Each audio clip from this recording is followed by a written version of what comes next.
Welcome to Part 6C in the Rapture and Wrath, Ready or Not video series. In this episode, I'll conclude our discussion of the two wonders in heaven that John sees in Revelation 12. In the previous episode, we saw the strategy of Satan revealed in the depiction of John of a red dragon with 7 heads, 10 horns, and 7 crowns. I explained that each head symbolized historic kingdoms or empires used by Satan to either assimilate or annihilate the Jewish people in an attempt to prevent the birth of the promised seed. I went on to say that the 7 crowns represent 7 kings associated with each empire. Through the first 5 heads, or kingdoms, and 5 crowns, which are the kings of those empires, the satanic attempt to abort the birth of the seed of the woman failed. And when the fullness of the time was come, God sent forth his Son, made of a woman. But Satan was not easily discouraged, and the dragon stood before the woman, Israel, which was ready to be delivered, for to devour her child as soon as it was born. Historically, this occurred when Herod the Great, upon hearing from the wise men of the east that the King of the Jews was born, sent soldiers to Bethlehem to kill all male children 2 years of age and under. But Joseph, being warned by God in a dream, took the child and Mary down to Egypt and escaped Herod's death decree. Herod was not a Jew, he was an Edomite. Herod was not of the tribe of Judah or the family line of David and had no right to Israel's throne. He was placed in power by Rome, the 6th head or kingdom of the dragon. Now, like the dragon, Herod had attempted to devour the child at birth, but the child who was destined to rule the nations with a rod of iron was safe in Egypt. Within the text of Revelation 12, the sinless life, sacrificial death, and bodily resurrection of the newborn king is passed over in silence. Not a word concerning this incomparable life is spoken in a rush to get to his ascension. And her, Israel's child, was caught up unto God and to his throne. The scene moves immediately from Christ's birth to the final stage of the battle of the last days, because the last days are the context of Revelation chapter 12. And the woman fled into the wilderness, where she hath a place prepared of God, that they should feed her there 1,260 days, or 1,260 days. In clear focus is the last 3.5-year period of Daniel's prophesied final 7 years. And there was war in heaven. Michael and his good angels fought against the dragon, and the dragon fought and his evil angels, and prevailed not. Neither was their place found any more in heaven. And the great dragon was cast out, that old serpent called the devil and Satan, which deceiveth the whole world. He was cast out into the earth, and his angels were cast out with him. The dragon with the 7 heads, 7 crowns, and 10 horns is here identified by 3 titles. He is called the serpent, the devil, and Satan. They are all descriptions of his character. To know what the dragon is like, simply look at his names. As the serpent, he is the tempter of man to sin against God, and that solicitation which began in the Garden of Eden has not yet ceased. As the devil, he is the accuser of man before the throne of God, both day and night. As Satan, he is the adversary of man, seeking to destroy man's soul and usurp his divine destiny to be king of the earth. Sometimes he does his work as an angel of light, and other times as a roaring lion. The devil's expulsion from heaven will be a source of great rejoicing in heaven. And I heard a loud voice saying in heaven, "Now is come salvation and strength and the kingdom of our God and the power of his Christ. For the accuser of our brethren is cast down, which accused them before our God day and night." The devil's expulsion to the earth is the catalyst for what the Lord Jesus called the Great Tribulation. For it is at that precise time that the serpent empowers the Antichrist for 3.5 years. Now, to underscore this period's unprecedented severity, Jesus added, "And except those days of great tribulation should be shortened, there should no believing flesh be saved. The prophet Jeremiah called this period the time of Jacob's trouble, to emphasize the fact that Israel would be at the center of this terrible persecution. John wrote, "And when the dragon saw that he was cast unto the earth, he persecuted the woman which brought forth the man-child." More than 2,000 years have already elapsed since the woman gave birth to the man-child. But still, the dragon hates the woman with a fanatical, unholy hatred. The intensity of his persecution now becomes desperate because he knows he only has 3.5 years to succeed in his conquest of the earth or face eternal damnation. During the Old Testament economy, Satan's plan was to destroy the nation through which Christ would come into the world. Satan failed. Christ was born, grew to manhood, died for the sins of the world, rose from the dead, and ascended to his throne at the right hand of his Father. At the end of this age, it will be time for Christ to return. At his coming, he will imprison Satan and cast the Antichrist and the false prophet into the lake of fire. At his coming, he will purge the earth of all that has defiled it since the advent of sin. At his coming, he will consummate the salvation of all those who, through the ages, have been redeemed by grace through faith alone. At his coming, he will establish a glorious messianic age upon the earth. But Jesus is not a usurper. He is a legitimate heir to the throne of Israel. He is from the royal tribe of Judah and the kingly line of David.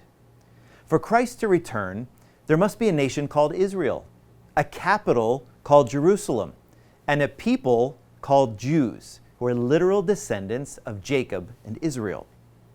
Therefore, when Satan is cast out of heaven to the earth and knows he has only 3.5 years, he will go after the woman who gave birth to the male child.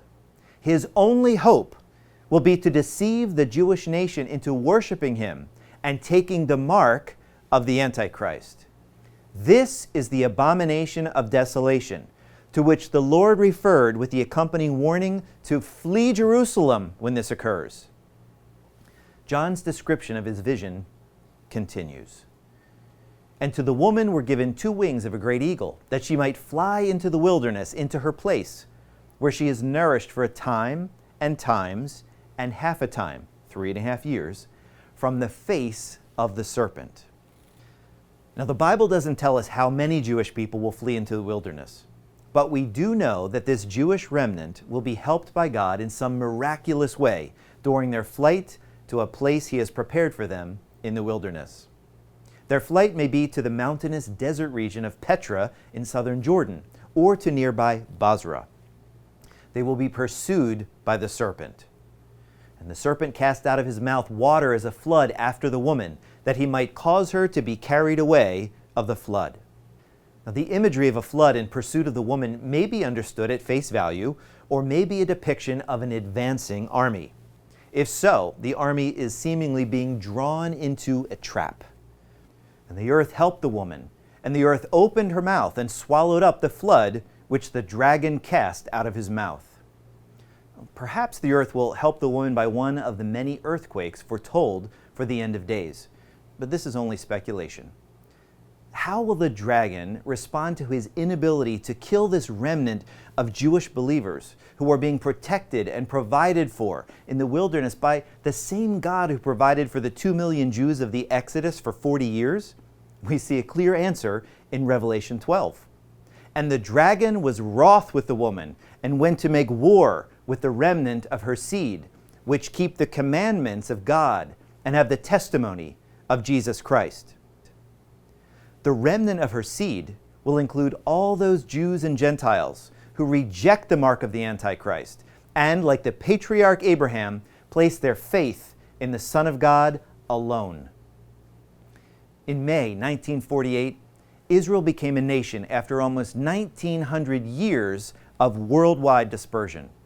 From the ashes of the Holocaust, which was a satanic attempt to annihilate the Jewish people once again, God brought the nation of Israel back into existence. In the more than 70 years since that event, the Jewish state has had to fight 6 major wars and defend itself against countless terrorist attacks for survival. Aside from the United States, which has generally been supportive of Israel, the Jewish nation has stood alone among the nations of the world. The Islamic world, the European Union, India, China, Russia, and a host of other nations routinely oppose her on important matters at the United Nations. Israel's isolation and exclusion has nothing to do with her policies.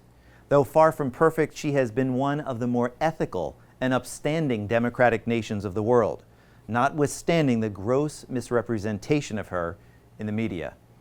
Her long list of remarkable contributions to the greater good of humanity in the areas of medicine, technology, invention, and innovation has dwarfed those of many other nations with far greater land areas, populations, and natural resources. But these accomplishments have done little to change her situation. Israel has a long history of enduring hatred and persecution, and it's all due to one reason. She is the woman clothed with the sun. She was the vessel chosen to give birth to the Son of God. The dragon hates her for this and will continue to seek her destruction by influencing the nations of the world.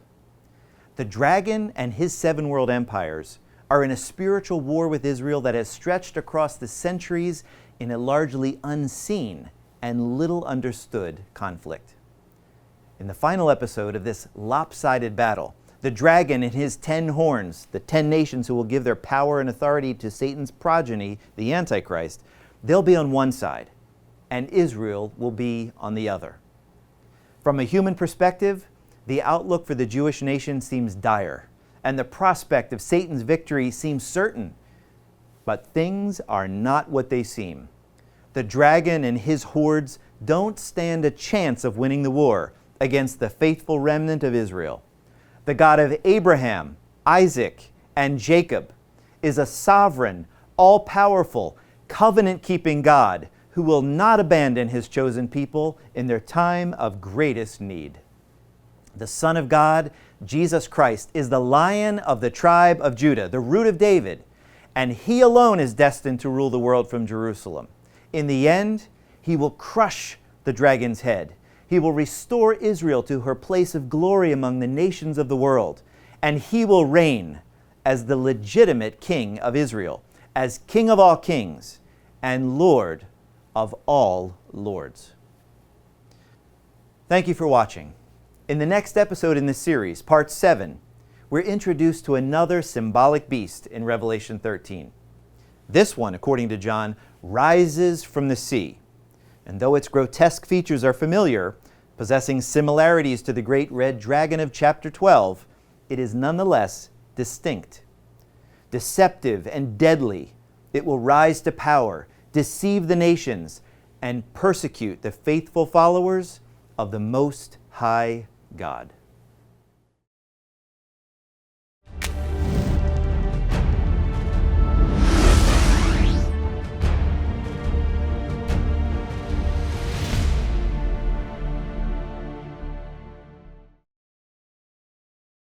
Go deeper in your understanding of God, His people, and His plan for planet Earth. Zion's Fire magazine is an exceptional resource with powerful insights from Scripture that provide a clear understanding of God's ultimate plan for the last days and the return of Jesus Christ. As a first-time subscriber, you'll receive a free 1-year subscription to Zion's Fire magazine with no strings attached. Request your free subscription by visiting our website or by calling our toll-free number, and we'll send you 6 free issues, 1 every other month, for a full year. We depend on the generosity of viewers like you to support the ongoing production of these programs. Your donation, whether large or small, is greatly appreciated. Donations may be given online at www.zionshope.org or by calling us toll-free at 1-888-781-9466.